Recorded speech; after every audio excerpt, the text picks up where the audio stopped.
Buenas, meus queridos, tudo bem? Aqui quem fala é o professor Caleu Nunes, dando início ao nosso estudo sobre o Regimento Disciplinar Penitenciário do Estado do Rio Grande do Sul. Pessoal, é uma legislação muito tranquila, ok? Na verdade, não é uma lei, é um decreto, é um diploma normativo muito enxuto, bem tranquilo. Ao se fazer a leitura desse diploma normativo, para quem está acostumado com concurso público, para quem já fez algumas provas, para quem estuda matérias pertinentes a concursos públicos, como é o caso dos professores de vocês aqui do Conseg, é muito fácil a gente verificar o que efetivamente pode ser cobrado em prova, tá? Mas, obviamente, pessoal, que vocês vão ter que prestar uma atenção um pouco maior quando a gente chegar nesses pontos da lei. A gente vai dar bastante ênfase a isso, tá? E vocês têm que revisar a matéria, tá? Então, assim, essa videoaula, ela é apenas parte do estudo, ok? Vocês têm que pegar depois esse material, esses slides, efetuarem as devidas leituras, vocês têm que resolver as questões, tá? Vocês têm que colocar esses conteúdos na rotina de revisão de vocês. É fundamental que vocês façam isso, caso contrário, dificilmente vocês vão conseguir ter um bom resultado, tá? Mas fiquem tranquilos, pessoal, pelo seguinte, ó, porque para fazer questão, a Fundatec não tem tantos pontos assim que ela pode extrair, né? Na verdade, a bem da verdade, ela pode pegar qualquer trecho da legislação, né? Mas, enfim, a gente tem todo um histórico de questões por parte da Fundatec, então, assim, ó, é muito fácil a gente apontar aqueles trechos que, muito provavelmente, serão cobrados na hora da prova, tá? Então, assim, pessoal, a gente vai fazer algumas leituras, em alguns momentos eu vou pedir para vocês pausarem a aula e lerem, porque é fundamental que vocês conheçam, se não toda, mas boa parte da legislação, ok? Existem alguns pontos aqui que uma simples leitura já é o suficiente para vocês não errarem questão na hora da prova. E no momento oportuno, quando a gente se deparar com esses trechos que eu estava mencionando para vocês, que há uma probabilidade maior de serem explorados na prova, obviamente que a gente vai dar uma atenção um pouco maior, tá bom? Então é isso, pessoal. Lembrem-se disso, tá? Em alguns momentos eu vou pedir para vocês darem uma lida, tá? Eu não vou ficar lendo aqui junto com vocês por dois motivos. Primeiro, para a nossa aula não ficar muito longa, e também porque o estudo de vocês não pode ser aquela coisa passiva, tá? O estudo passivo é a pior coisa que tem. É muito confortável a gente parar na frente de uma videoaula e ficar assistindo, porque isso não exige tanto esforço da nossa parte, né? Porém, assim, se a pessoa não conseguir, né, junto com a videoaula, ela empreender um estudo um pouco mais ativo, ok? Ela vai ter um pouco de problema, né? A videoaula, ela é boa, porque ela chama bastante atenção, inclusive ao nosso produto, eu não estou falando mal dele, que fique claro. Porém, é fundamental que o aluno tenha em mente, né, que ele não pode cair naquela espiral de só assistir o professor falar e não fazer a sua parte, tá bom? Então é isso. Sem mais delongas, pessoal, vamos para aquilo que mais importa, que são os conteúdos que efetivamente podem cair na prova de vocês, tá? Então, mais uma vez, o regimento disciplinar penitenciário é um decreto, não é uma lei propriamente dita.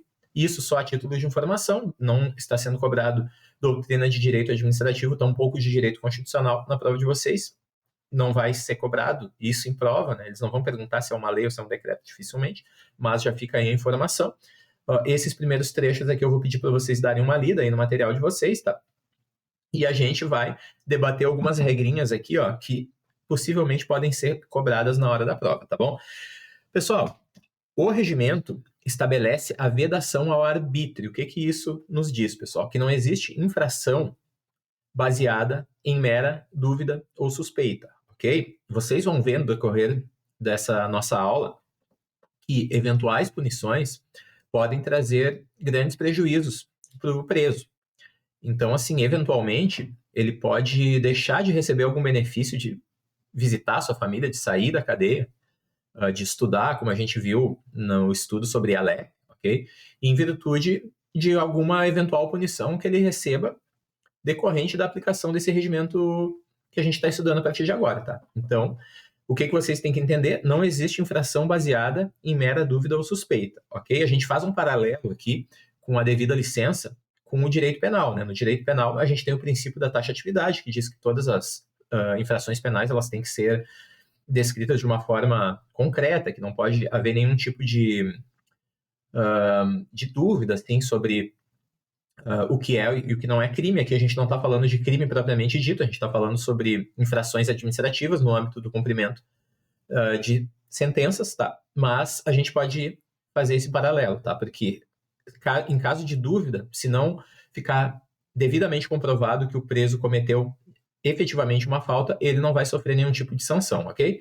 No mais, pessoal, a falta ela deve ser comprovada através de um procedimento disciplinar competente. Eu acho que vai muito na esteira do que eu acabei de falar para vocês, né? Uma vez que fique comprovado que esse detento praticou alguma infração prevista aqui no regimento ou até mesmo na LEP, a gente, enfim, no momento oportuno a gente faz alguns parênteses a respeito disso. Mas uma vez que fique comprovada que esse detento praticou alguma infração, vai ser instaurado esse procedimento disciplinar. Ele vai ter, obviamente, o direito à ampla defesa, ao contraditório, e não existe punição apenas com base em dúvidas, e também não existe punição se não houver esse devido processo legal administrativo, ok? No mais, pessoal, a própria LEP, ela estabelece a proibição à aplicação de punições, de sanções coletivas, isso a gente viu, né? Então, assim, todas essas sanções, elas têm que ser individualizadas, o que não significa que vários presos não podem participar do mesmo ato, né? Quando a gente tem uma rebelião, por exemplo, é uma situação ali, enfim, pessoal, é uma situação que é provocada pelos presos que não é um preso só que comete, né?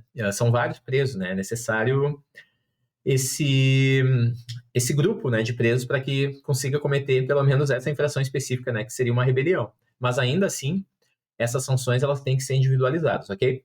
No mais, pessoal, o princípio da independência das esferas, isso a gente já viu. Aliás, não sei se a gente viu na LEP, acredito que sim, tá? Mas de toda forma, quem já estudou direito administrativo em algum momento, ou até mesmo algum estatuto de servidores, já deve ter prestado atenção, e acho que a gente falou, na verdade, sobre isso quando a gente viu a lei de improbidade administrativa.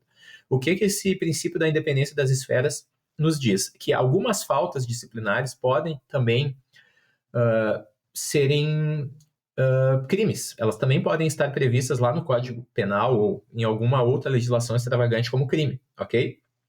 Se acontecer essa situação, a apuração e eventuais punições em cada uma dessas esferas, a esfera penal, a esfera administrativa, que é o nosso caso aqui do regimento, e até mesmo na esfera civil, se for o caso, por exemplo, do preso ter que pagar alguma coisa para alguém, elas vão correr de forma independente, ok? Independente da apuração administrativa. Então, esse é o primeiro ponto, tá, pessoal? Em algum momento a gente vai retomar, porque a gente vai ver que tem alguns asteriscos, alguns parênteses nesse trecho aqui, mas isso fica para o momento oportuno, tá bom? No mais, pessoal, o preso que concorrer para a infração, seja ele coautor ou partícipe, vai receber a mesma sanção do autor, respeitados, obviamente, os limites da sua participação. E esse ponto aqui é bem interessante, ó, e eu até vou pedir para vocês fazerem um asterisco aqui do lado, ó, porque foge um pouco da lógica que a gente estuda no direito penal, né? A gente viu que no direito penal, em se tratando de participação, por exemplo, a punição para o partícipe vai ser menor do que a punição para quem efetivamente praticou o núcleo do tipo penal. Isso vocês já viram com o professor Javerson. No caso do regimento, a situação é diferente, tá? Ainda que o preso tenha apenas participado, ou seja, ele foi um mentor intelectual, ele provocou a situação, ele só meteu pilha, num português um pouco mais coloquial, ainda assim ele vai receber a mesma sanção, obviamente de forma individualizada, ok? Mas não há uma redução automática de punição, né? Eu não vou falar em pena aqui porque não se trata de um crime, né? Mas não existe um percentual de redução, assim, se o preso que foi o autor que praticou o núcleo da sanção, da falta, receber 30 dias de punição numa cela individual, o partícipe que apenas motivou a situação, ele vai ter uma redução de 1 ou 2 terços. Não, isso daqui não existe, tá, pessoal? Isso a gente deixa lá para o direito penal, beleza? No mais, o poder disciplinar, ele é exercido pelo diretor ou administrador da casa prisional. Até aí bem tranquilo, né, pessoal? A gente viu que o diretor ou administrador, né, o regimento, ele usa muito essas nomenclaturas, ele é responsável por isso a gente já viu lá na LEP, então, só a título de leitura.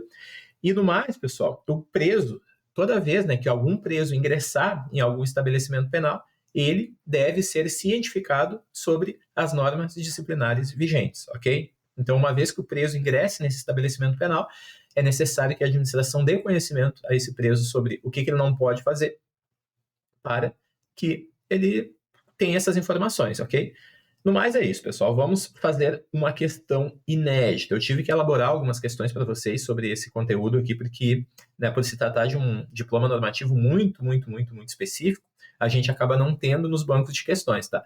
Mas, pessoal, eu prometo para vocês que eu tentei fazer o mais semelhante possível àquilo que a gente está acostumado a ver a Fundatec cobrar, beleza? Então vamos lá. No que se refere às disposições preliminares do Regimento Disciplinar Penitenciário do Estado do Rio Grande do Sul, analise as assertivas abaixo. Consideram-se infrações disciplinares as ações ou omissões que desrespeitem as normas do regimento, fundamentando-se na relação de especial sujeição do apenado com o Estado. Pessoal, isso daqui é leitura. A gente até poderia fazer algumas discussões sobre poderes, né? Poderes administrativos, porque, de fato, o preso está submetido ao poder disciplinar do Estado. Então, o preso ele é uma das poucas situações em que, não fazendo parte da hierarquia do serviço público, a pessoa, né, o cidadão, que no caso do preso ele não é um cidadão em virtude de estar preso, mas, enfim, o indivíduo, ele vai estar submetido, sim, ao poder disciplinar, porque, via de regra, qualquer cidadão, né, aí sim, aquela pessoa que não está presa, ela não está sujeita a esse poder disciplinar do Estado. Mas, ainda assim, eu não vou adentrar muito nesse tópico, porque é uma matéria bem específica, é um pouco densa e o principal não está sendo cobrado no nosso edital, então não faz sentido a gente perder tempo, tá? Mas lembre-se disso, né? Há uma relação de sujeição especial no que diz respeito ao preso, né, no que se refere ao Estado.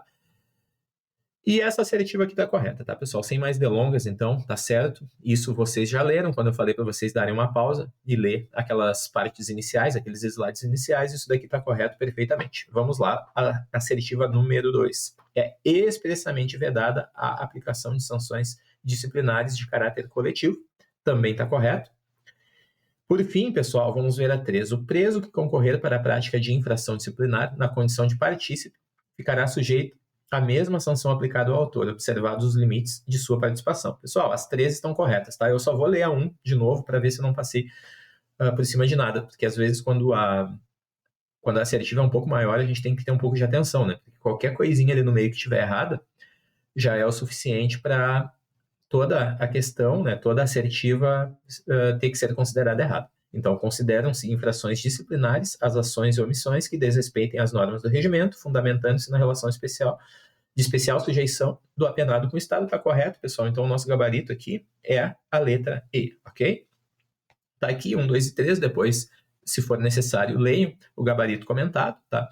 Pessoal, agora a gente vai ver um pouco sobre os direitos e deveres dos presos, tá? Um primeiro ponto, pessoal, é muito parecido com aquilo que está previsto na LEP, tá? Segundo ponto, questões de concurso não costumam cobrar aquilo que o preso deve fazer, ok? Elas costumam cobrar aquilo que o preso não pode fazer, beleza? Então, assim, ó, vocês vão dar uma pausa no vídeo, vocês vão fazer uma leitura bem rápida, ok? Ou então no próprio material que vocês devem ter aí em PDF ou impresso, tá? Porque assim, a gente não vai perder muito tempo aqui, tá?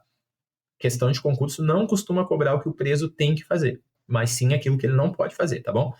No mais, pessoal, sobre a disciplina,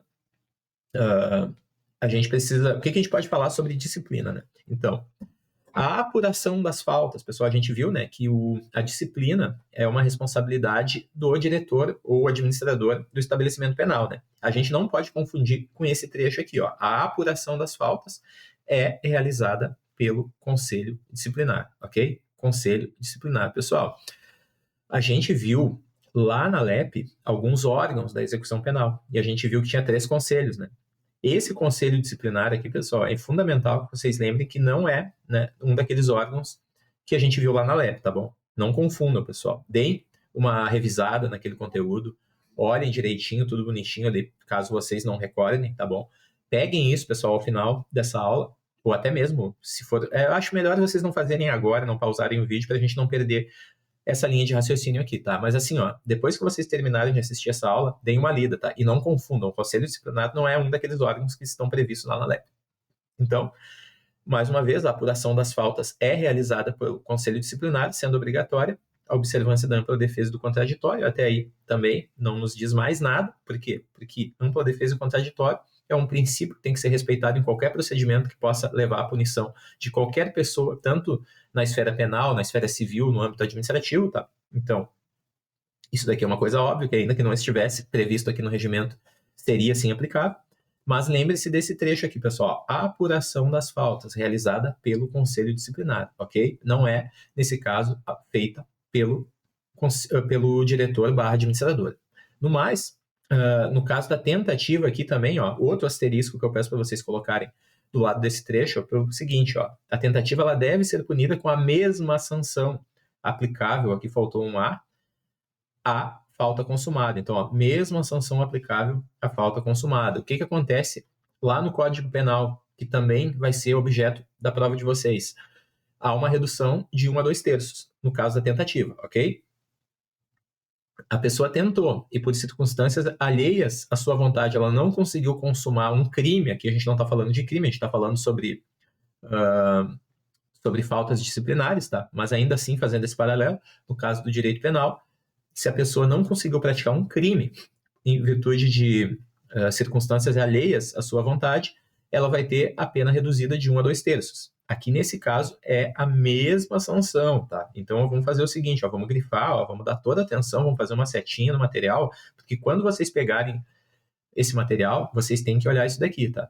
Como eu falei para vocês, pessoal, a gente tem poucos pontos nesse decreto que podem vir a serem explorados em prova, tá? A gente tem alguns trechos ali muito, assim, ó, muito característicos de prova, mas a gente sempre tem aquela uma ou outra informação solta no meio da lei, que nesse caso aqui eles podem utilizar para fazer um pega-ratão, porque vocês estão acostumados lá com direito penal, tá? Então, assim, ó, nesse caso aqui, ó, é diferente, beleza?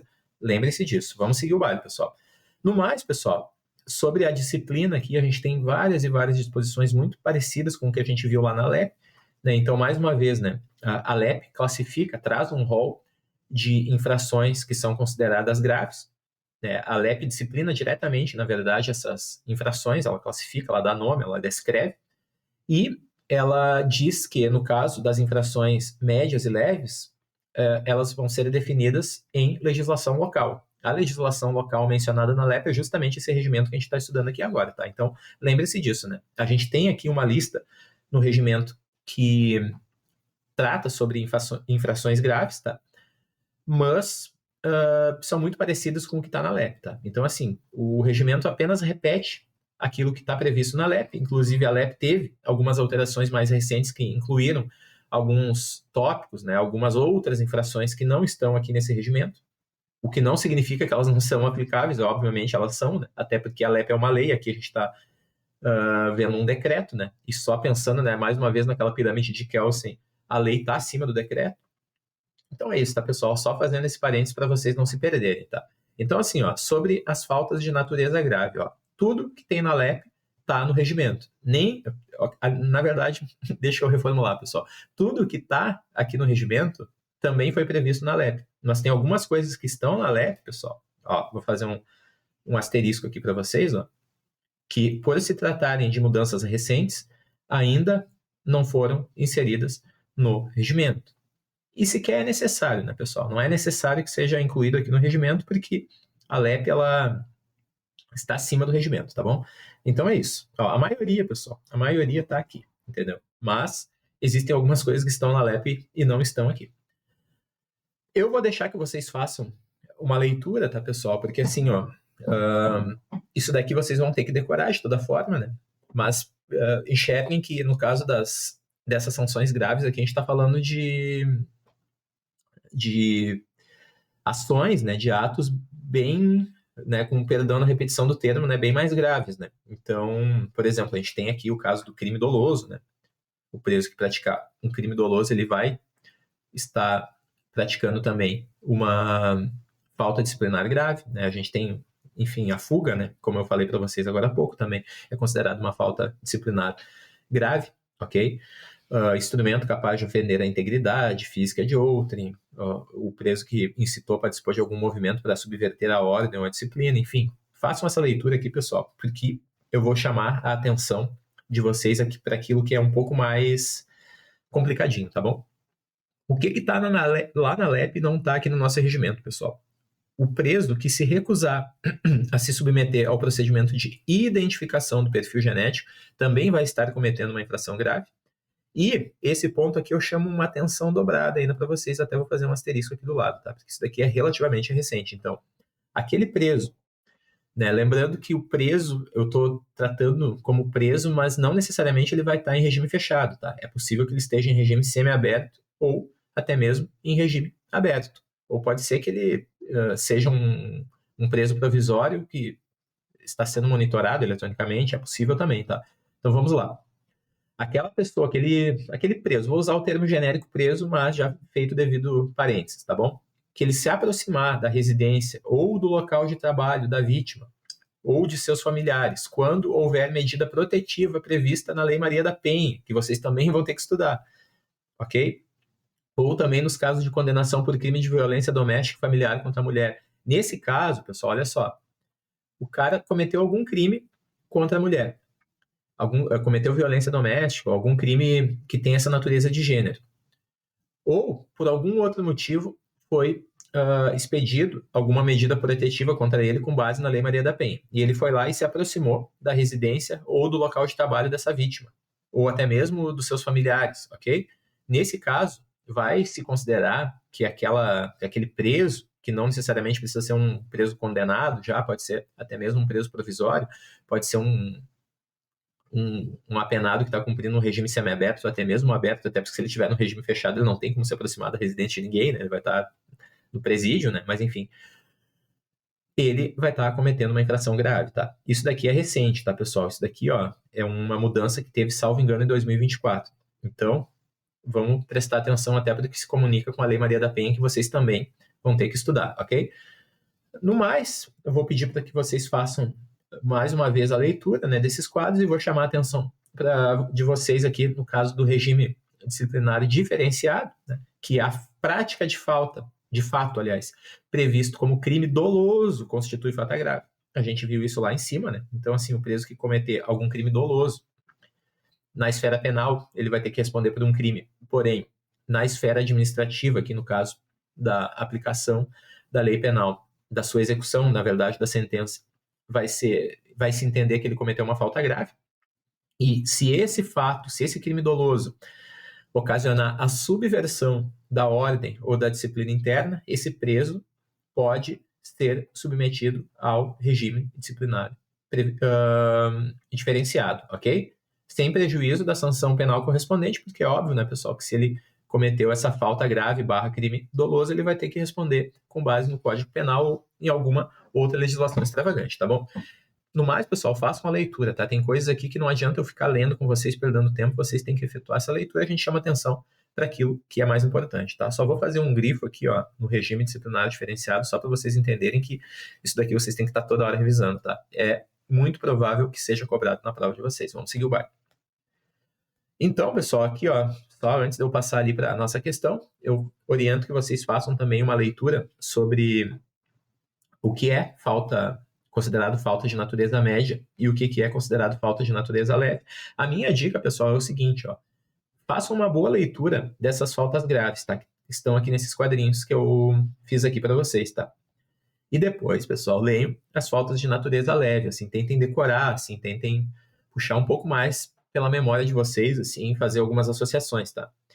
O restante, pessoal, é falta de natureza média, tá bom? Então é isso, às vezes a gente não tem como decorar tudo, a gente tenta pegar esses atalhos, tá bom?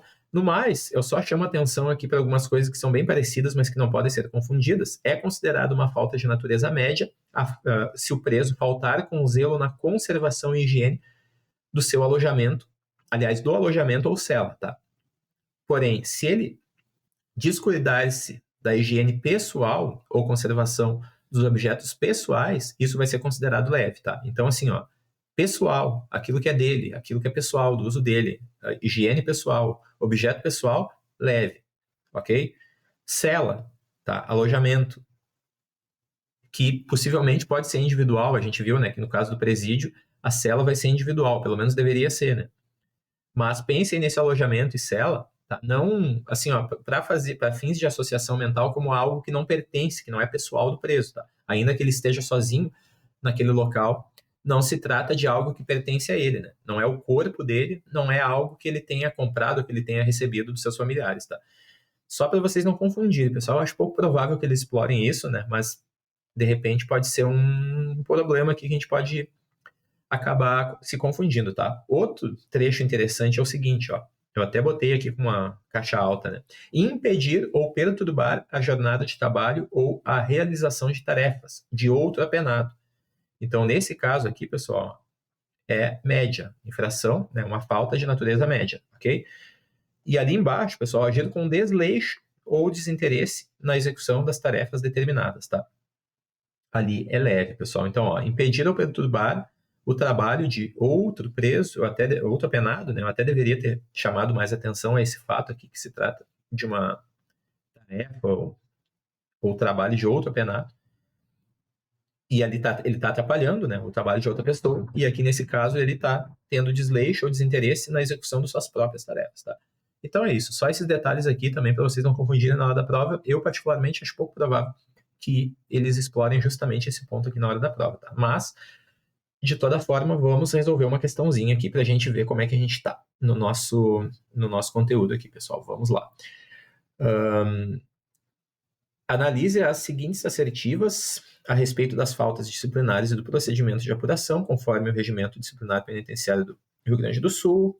A apuração das infrações disciplinares é realizada pelo Conselho Disciplinar. Esse ponto aqui é muito importante. Ó. A apuração, pessoal. A disciplina fica a cargo do diretor/administrador do estabelecimento. Porém, a apuração das infrações é realizada pelo Conselho Disciplinar. Eu falei isso para vocês, eu disse que é muito importante, isso daqui pode ser um pega-ratão, tá bom?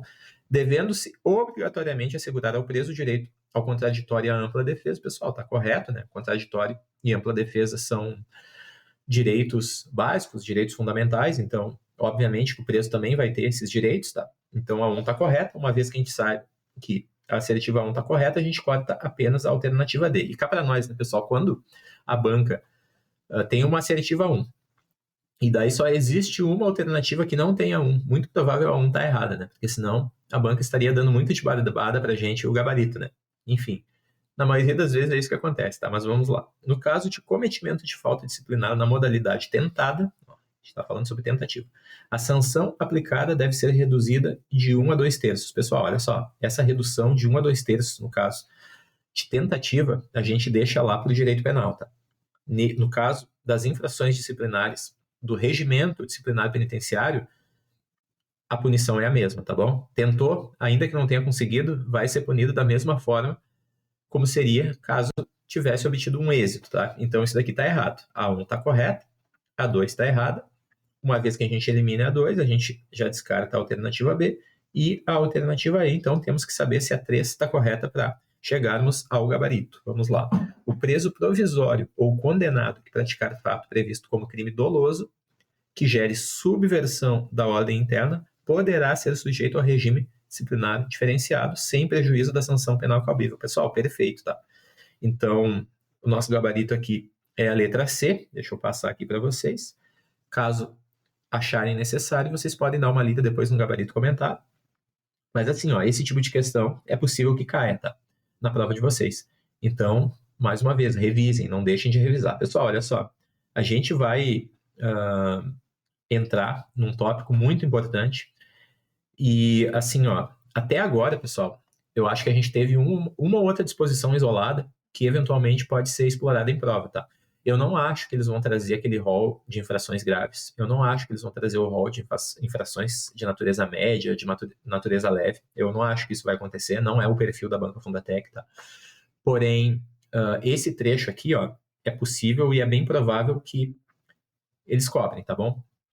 No mais, pessoal, sobre a primeira parte que a gente estudou até agora, existem alguns trechos isolados ali que tem uma probabilidade maior de serem explorados na hora da prova, tá? Então, assim, a gente fez aquele destaque. Eu não acho que eles vão cobrar todos aquelas listas, né, de infrações, como eu acabei de falar para vocês. Então, não fiquem perdendo tempo decorando aquilo tudo. Não é o perfil da Banca Fundatec, mas a gente tem uma outra disposição, uma outra regrinha ali que eventualmente pode ser que eles cobrem, tá? Prestem atenção nesse detalhe. E no próximo bloco, a gente começa, então, a discutir sobre essas condutas do preso, tá bom? Até breve, pessoal.